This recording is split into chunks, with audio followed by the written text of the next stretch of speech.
Assalamualaikum warahmatullahi wabarakatuh. Halo anak-anak, kembali lagi di pembelajaran IPS. Bagaimana kabarnya hari ini? Mudah-mudahan semuanya selalu dalam keadaan sehat ya. Hari ini kita akan belajar tentang faktor penyebab dan faktor penghambat perubahan sosial budaya dan globalisasi. Sebelum kita masuk ke materi, mari kita ucapkan basmalah terlebih dahulu. Bismillahirrohmanirrohim. Apakah kalian sudah paham mengenai pengertian dan bentuk-bentuk perubahan sosial budaya? Perubahan sosial budaya yang terjadi di masyarakat tidak datang dengan sendirinya, melainkan ada faktor-faktor yang menyebabkan terjadinya perubahan sosial budaya. Apakah kalian dapat menjelaskan apa saja sih faktor-faktor yang menyebabkan terjadinya perubahan sosial budaya? Penyebab perubahan sosial budaya diantaranya, yang pertama, bertambah dan berkurangnya penduduk. Yang kedua, adanya penemuan baru. Yang ketiga, adanya konflik. Keempat, terjadinya pemberontakan atau revolusi. Yang kelima, perubahan lingkungan alam. Yang keenam, peperangan. Dan yang ketujuh, pengaruh kebudayaan masyarakat lain. Nah, selanjutnya, mari kita simak pembahasan berikut ini. Yang pertama, mengapa sih bertambah dan berkurangnya penduduk termasuk faktor penyebab perubahan sosial budaya? Jumlah penduduk di setiap wilayah berbeda-beda dengan angka pertumbuhan yang berbeda pula. Jumlah penduduk yang besar di Indonesia menjadi permasalahan serius, terutama di daerah perkotaan. Semakin besar jumlah penduduk, semakin besar permasalahan yang dihadapi oleh suatu daerah. Contohnya, di perkotaan sekarang ini banyak terjadinya kemacetan, kemiskinan, dan kriminalitas. Yang kedua, adanya penemuan baru. Penemuan baru menyebabkan perubahan dalam bidang-bidang tertentu. Contohnya seperti gambar berikut ini. Gambar ini menunjukkan hasil dari pembaharuan alat komunikasi yaitu handphone. Kecanggihan aplikasi handphone saat ini sudah tidak diragukan lagi. Awalnya handphone hanya bisa digunakan sebagai alat komunikasi suara. Kemudian karena masih sangat kurang puas, maka manusia mengembangkan keberadaan handphone untuk komunikasi tulisan atau message, kamera, radio, internet, MP3, dan lain-lain. Yang ketiga, adanya konflik. Perubahan sosial dan konflik adalah dua hal yang saling berkaitan. Ketika dalam masyarakat terjadi perubahan sosial budaya yang cepat, hal ini mengubah nilai-nilai yang dalam masyarakat. Sebaliknya, konflik yang terjadi dalam masyarakat juga dapat memunculkan terjadinya perubahan sosial. Contohnya, seperti yang kita lihat pada gambar berikut ini, buruh pabrik melakukan demonstrasi menuntut kenaikan upah pada perusahaan. Yang keempat, terjadinya pemberontakan atau revolusi. Revolusi atau pemberontakan dapat menyebabkan terjadinya perubahan sosial budaya. Contoh pemberontakan, pada tanggal 21 Mei 1998 tercatat sebagai momen penting karena Soeharto menyatakan berhenti sebagai Presiden RI setelah 32 tahun berkuasa. Pemberhentian Soeharto karena ada tuntutan rakyat. Yang kelima, perubahan lingkungan alam. Lingkungan alam berkaitan dengan perubahan penduduk. Ketika terjadi pertambahan penduduk, maka semakin tinggi pula tekanan terhadap alam. Oleh karena itu, terjadi perusakan alam. Contohnya saat ini banyak sekali penebangan hutan secara liar. Yang keenam, peperangan. Terjadinya peperangan di suatu wilayah akan berpengaruh terhadap perubahan warga masyarakatnya. Perubahan itu dapat terjadi pada cara berperilaku, berpikir, ataupun kepribadian dari mereka.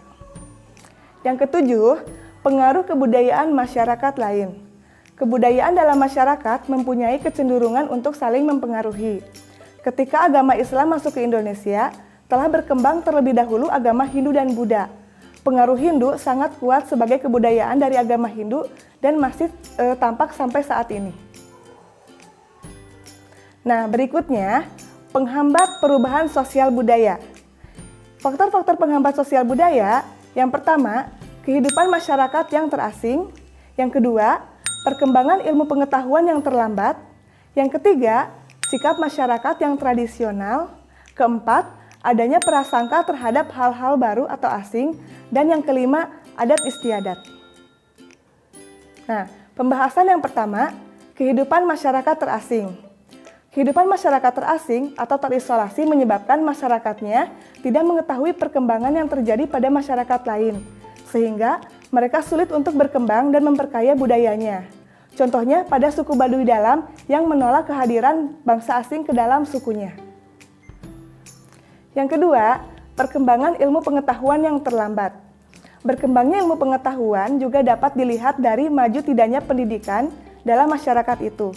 Ada juga daerah yang memang terisolir, terasing, terpencil, dan jauh dari masyarakat lain, sehingga sulit untuk mendapatkan ilmu pengetahuan. Yang ketiga, sikap masyarakat yang tradisional. Di masyarakat Baduy Dalam tidak ada teknologi, kendaraan, dan alat elektronik yang mereka pergunakan. Listrik, alat-alat elektronik, bahan-bahan kimia, sampo, sabun, televisi, handphone, dan lain-lain tidak diperkenankan untuk digunakan. Kehidupan masyarakat yang masih tradisional semacam ini dapat menghambat perubahan sosial budaya dari masyarakat mereka. Yang keempat, adanya prasangka terhadap hal-hal baru atau asing. Merasakan hidup di bawah penjajahan selama beratus-ratus tahun membuat bangsa Indonesia banyak mengalami trauma. Trauma untuk golongan tua, mereka terkadang mudah merasa curiga dan berprasangka buruk terhadap budaya asing atau hal yang baru yang berasal dari barat. Nah, hal ini kemudian membawa suatu masyarakat tidak mengalami perubahan sosial budaya. Yang kelima, adat istiadat atau kebiasaan. Adat istiadat telah mereka nikmati sebagai bagian dari kehidupan mereka. Selanjutnya, ketika ada hal baru yang akan menggantikan adat lama mereka, belum tentu mereka menerima begitu saja oleh masyarakat. Nah, selanjutnya, kalian harus tahu apa sih yang dimaksud dengan globalisasi. Globalisasi adalah suatu fase perubahan yang dialami oleh masyarakat di berbagai penjuru dunia. Bentuk-bentuk globalisasi itu ada 5. Yang pertama, ada globalisasi di bidang budaya. Contohnya, saat ini banyak sekali orang-orang Indonesia yang belajar bahasa Inggris, karena bahasa Inggris adalah bahasa internasional. Yang kedua, globalisasi di bidang komunikasi. Saat ini, banyak penemuan-penemuan baru tentang komunikasi. Misalnya, zaman dahulu handphone hanya digunakan untuk menelpon, tapi sekarang handphone itu udah banyak kegunaannya, bisa untuk menelpon, internet, game, dan lain-lain. Yang ketiga, globalisasi di bidang ekonomi. Jadi saat ini sudah banyak perdagangan, seperti perdagangan internasional. Yang keempat, globalisasi di bidang iptek. Nah, ilmu pengetahuan teknologi juga saat ini sudah mulai berkembang. Dan yang kelima, globalisasi di bidang transportasi. Contohnya, zaman dahulu kita mengenal alat transportasi seperti delman, andong, beca. Nah, saat ini sudah mulai maju. Ada kereta, pesawat terbang, mobil, dan lain-lain. Nah, globalisasi mempunyai banyak manfaat dan pengaruh bagi masyarakat di dunia. Saat ini, dampak-dampak globalisasi ada yang positif dan negatif.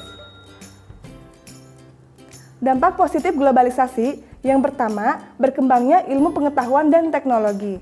Perkembangan iptek di berbagai bidang kehidupan membawa pengaruh positif dalam masyarakat. Dalam bidang pertanian misalnya, perkembangan teknologi yang diterapkan mampu meningkatkan hasil produksi pertanian. Yang kedua, meningkatnya efektivitas dan efisiensi. Globalisasi memberikan manfaat yang sangat besar dalam kehidupan manusia. Di antaranya, terjadinya efektivitas dalam penggunaan pikiran, tenaga, ataupun waktu. Contohnya saat ini kita bisa membeli tiket melalui online.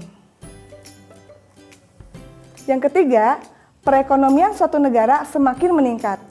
Salah satu dampak positif kehadiran globalisasi ekonomi adalah semakin berkembang dan menggeliatnya perekonomian sebuah negara.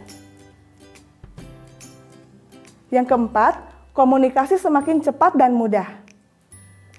Komunikasi sudah bergeser diantaranya dengan surat elektronik, internet, telepon, dan media sosial. Nah, sekarang dampak negatif globalisasi. Yang pertama ada westernisasi atau kebarat-baratan. Westernisasi adalah suatu perbuatan seseorang yang mulai kehilangan nasionalisme dengan meniru atau melakukan aktivitas kebarat-baratan. Contohnya, meniru gaya hidup orang-orang barat. Yang kedua, demoralisasi atau penurunan moral. Demoralisasi yang banyak kita jumpai saat ini antara lain seperti pembunuhan, pencurian, korupsi, dan pergaulan bebas. Yang ketiga, adanya kesenjangan sosial ekonomi. Nah, seperti pada gambar berikut ini adalah contoh bentuk kesenjangan sosial ekonomi yang biasa terdapat di kota besar. Kesenjangan sosial ekonomi dapat terjadi karena pembangunan dan modernisasi tidak dilaksanakan secara merata. Yang keempat, ada kriminalitas. Yang kelima, ada pencemaran lingkungan. Yang keenam, kenakalan remaja. Yang ketujuh, individualisme yang semakin tinggi. Alhamdulillah, materi untuk hari ini telah selesai. Apakah kalian sudah paham materi tentang faktor penyebab dan faktor penghambat perubahan sosial budaya dan globalisasi? Sesuai dengan surat Al-A'raf ayat 13, Allah tidak akan merubah keadaan suatu bangsa dari kenikmatan dan kesejahteraan yang dinikmatinya menjadi binasa dan sengsara, melainkan mereka sendiri yang mengubahnya. Mudah-mudahan materi yang Ibu sampaikan hari ini bisa bermanfaat untuk kita semua.